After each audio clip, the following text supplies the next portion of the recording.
I find what's key is when the birth partner understands exactly why you don't want visitors for the first couple of weeks.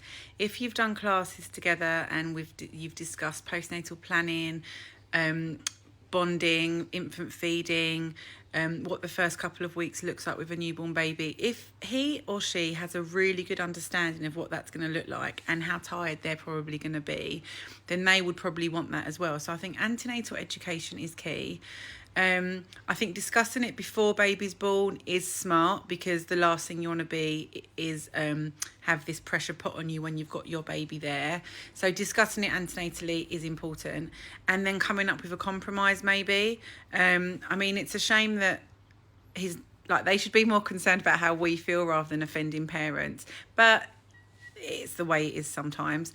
Can you compromise? Can you say, do you know what, they can come round, but only for like 2 hours, and once we say like it's okay, maybe try and compromise if you can. But I think antenatal education is key, and once your birth partner knows why it's so important to just have that oxytocin bubble and being left for the first couple of weeks. The thing is, visitors are great if they're actually going to be helpful. Like communities where you have lots and lots of social support have really have much better outcomes, right? But the problem is a lot of visitors aren't there to help us, they're there to sit and hold the baby. So if you've got social support that's going to be really, really helpful, and they're going to come and cook dinner, do the washing, load the dishwasher, whiz the mop round, then welcome them. But if they just want to sit there and hold the baby and not actually help you and your recovery, then just discuss it and set boundaries, and try and come to some sort of compromise. I hope that helps. The thing is, right, we always say we want the village, and then people think, oh, they're the village, they're coming around to help, but they're not actually often coming to help. They just sit there and hold the baby while you're up making them a cup of tea.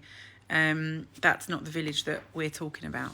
I hope that helps. We do actually discuss postnatal planning in my workshops that I talk about all the time. The link's in my bio to my sessions. Bye.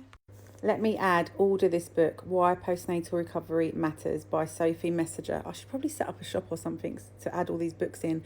And read it, highlight the bits that you really want him to read, and just get him to read it as well. And just say, look, you don't want to compromise, or you want visitors to come, read this book, and then come up with a plan together. That's what I'd recommend. Why Postnatal Recovery Matters by Sophie Messenger.